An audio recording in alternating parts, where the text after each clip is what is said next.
Salam sejahtera Malaysia. Denyut nadi suara rakyat bergema di channel ini. Terima kasih kerana bersama-sama dalam channel ini untuk mendapatkan berita-berita terkini yang sensasi, mantap dan terbaru. Bagi anda yang pertama kali bersama dalam channel ini, jangan lupa tekan butang subscribe, like dan share. Terima kasih sekali lagi. Denyut nadi suara rakyat bergema di channel ini. Berita terbaik di channel ini. Kita jumpa lagi. Salam sejahtera Malaysia. Selamat pagi tuan-tuan dan puan-puan yang dihormati sekalian. Polis mengesahkan membuka kertas siasatan terhadap Papa Gomo. Dulunya Papa Gomo ni orang kuat BN, orang kuat UMNO. Sekarang dah tak tahu. Dia ni apa sekarang? Tidak tahu sudah apa dia punya perjuangan sekarang. Tapi yang pasti dia ni selalu kena lah, selalu kena. Hari itu terpaksa buat derma untuk pungut derma untuk membayar saman fitnah dia. Kali ini apa pula? Polis membuka kertas siasatan ke atas Papa Gomo. Berhubung satu klip video yang telah dimuat naik oleh beliau menerusi YouTube beliau, menerusi satu YouTube. Tak tahulah sebenarnya, tak tahu YouTube dia ke apakah, tapi menerusi YouTube dengan hantaran yang cuba untuk mengaibkan Perdana Menteri Datuk Seri Anwar Ibrahim. Kita ni hidup manusia ya tuan-tuan dan puan-puan yang dihormati sekalian. Ada masa kita di atas, ada masa kita di bawah. Jadi tak payahlah nak mengaib-aibkan orang. Nanti akhirnya kena sendiri. Inilah kena karma. Menurut Timbalan Pengarah Jabatan Siasatan Jenayah Datuk Rusdi Muhammad Isa, siasatan ke atas Wan Muhammad Azri Wan Deris, itu nama penuh dia, dijalankan oleh Unit Siasatan Jenayah Terkelas Bahagian Pendakwaan Undang-Undang D5 Jabatan Siasatan Jenayah Bukit Aman. Hantaran secara langsung bertarikh 16 Disember itu yang berdurasi selama 1 jam 32 minit dan 50 saat. Lama betul. Lama betul dia bercakap ni. Bertajuk Datuk Seri Anwar Ibrahim, penyakit misteri tiada penawar, AIDS. Yang kau gila ini betul. Itu masih boleh diakses di platform berkenaan menerusi akaun bernama Sir Azri, katanya dalam satu kenyataan pada hari ini. Jelasnya kes itu akan disiasat mengikut Akta Kesalahan Kecil 1955, Seksyen 504 Kanun Kesiksaan dan Seksyen 233 Akta Komunikasi dan Multimedia Malaysia 1998. Rusdi dalam masa yang sama meminta orang ramai supaya tidak membuat sebarang spekulasi atau komentar yang boleh mengganggu proses siasatan. Katanya kes masih lagi di peringkat siasatan dan Polis Diraja Malaysia PDRA menasihatkan orang awam agar tidak membuat sebarang spekulasi atau komentar yang boleh mengganggu proses siasatan. Tambahnya lagi, tindakan tegas akan diambil terhadap mana-mana pihak yang menggunakan platform media sosial untuk mengulas atau memanipulasi sebarang isu sehingga menyentuh isu ketenteraman awam, prinsip moral, fitnah atau mengapi-apikan mana-mana kesalahan. Okey, so tuan-tuan dan puan yang dihormati sekalian, habislah Papa Gomo kali ni. Dulunya memang satu figura politik yang memang hebat. Tapi sekarang dah tak tahu apa jadi dengan dia. Dulu bersama dengan BN UMNO, sekarang tak tahu lagi dah. Okey. Bye-bye. Salam sejahtera Malaysia. Denyut nadi suara rakyat bergema di channel ini. Trending sekarang di seluruh media sosial ialah apabila mengecam dan mengkarmakan, bukan mengkarmakan, menanya semula. Trending sekarang di media sosial ialah hashtag cermin diri. Begitulah. Coba kamu komen hashtag cermin diri pertama. Kedua, hashtag tak sedar diri. Cermin diri dengan hashtag tak sedar diri. Hashtag cermin diri dan hashtag tak sedar diri.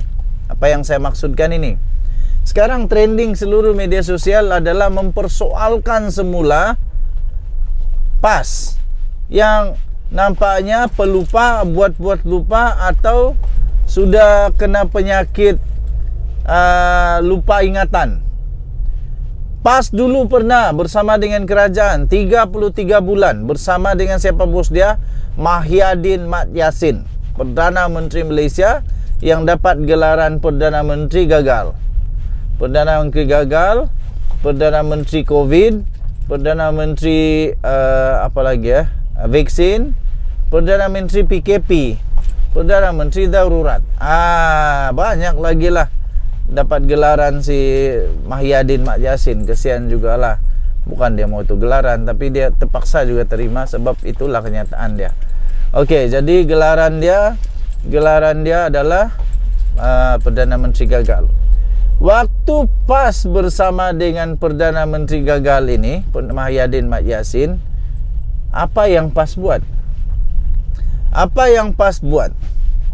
Waktu Hadi Awang jadi menteri pula. Jadi yang sekarang ini jadi meme di seluruh media sosial, TikTok, Instagram, WhatsApp, semua jadi meme lah. Facebook, yaitu duta bertaraf menteri, berelaun tinggi, berpuluh ribu, tapi apa bendanya dia buat tak tahu. Waktu itu dia jadi duta bertaraf menteri ke Timur Tengah. Entah di mana Timur Tengah dia pergi. Yang herannya, waktu itu PAS berkuasa besar betul.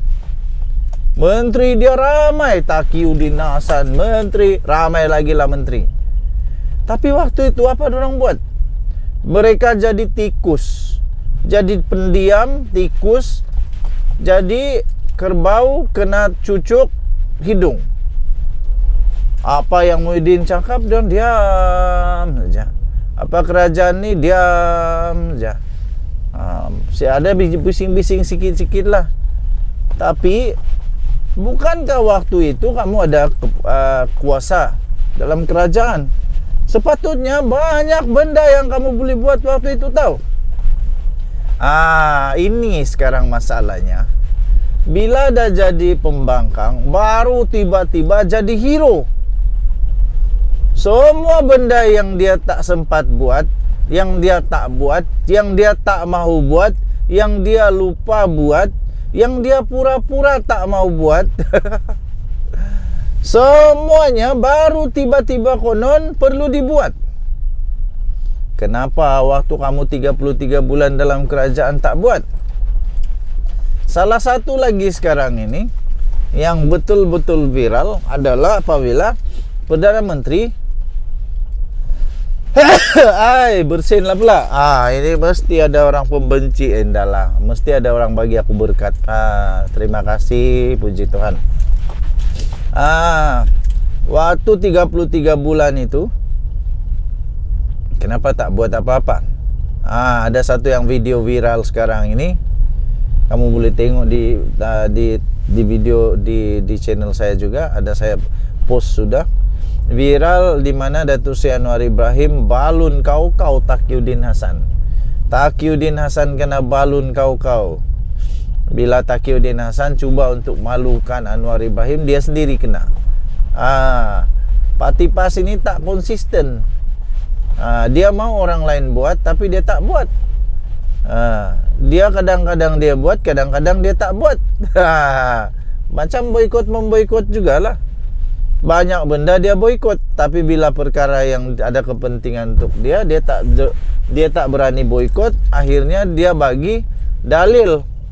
Dia bagi dalil kenapa dia tak boleh boikot. Jadi tak konsisten. Sampai Datuk Seri Anwar Ibrahim, Perdana Menteri Malaysia kata, kalau kalau PAS konsisten, kalau Perikatan Nasional konsisten, dia hormati. Tapi ini masalah dia tak konsisten dan tak buat pun. Lepas tu paksa pula kerajaan PHBN sekarang buat. Tapi waktu kamu tak buat pun, banyaklah benda yang dia cadangkan supaya PHBN buat. Tapi waktu dia jadi kerajaan dulu, sebiji haram pun dia tak buat. Cakap saja. Melolong sana, melolong sini, bising sana, bising sini. Tapi rupa-rupanya dia sendiri tak buat apa pun. Sebiji pun dia tak buat. Dia bising saja. Dia mau jadi hero. Lepas itu ahli-ahli partinya pula yakin sangat bahawa mereka ni hero.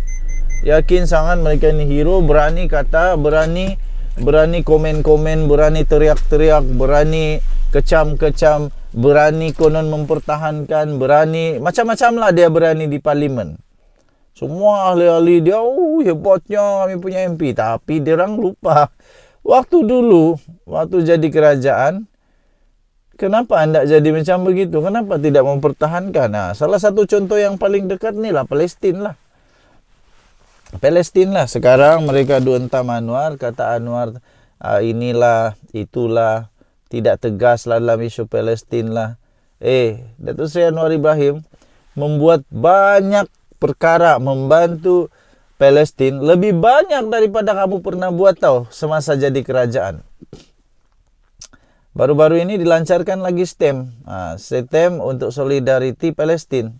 Muhyiddin ada buat. Yang Muhyiddin ada buat, saya pun tidak tahu apa. Tapi yang ada, confirm terjadi. Menurut Datuk Seri Anwar Ibrahim, ada kenaikan dalam cabutan khas judi 22 kali. Jawab jangan tak jawab. Taqiyuddin terdiam. Taqiyuddin terdiam. Lepas itu apa lagi?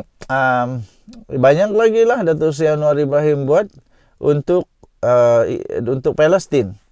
Dia bawa dia punya suara sampai di PBB. Sampai di recognize tau. Recognize. Mahyadin Mat Yassin mana ada tak waktu tu?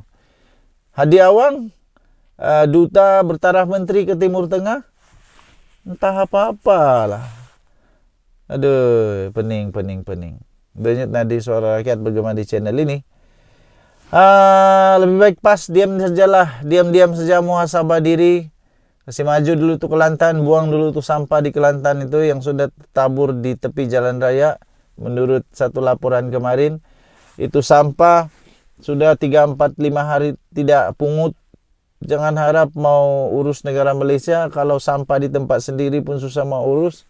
Jangan dululah. Jangan dulu, belum sesuai, belum layak untuk urus Malaysia. Jadi apa lagi? Lebih baik diam-diam. Jangan terlampau kecam orang, jangan terlampau balun orang sampai terlupa diri sendiri. Hashtag cermin diri, hashtag tak sedar diri. Kita jumpa lagi, bye-bye.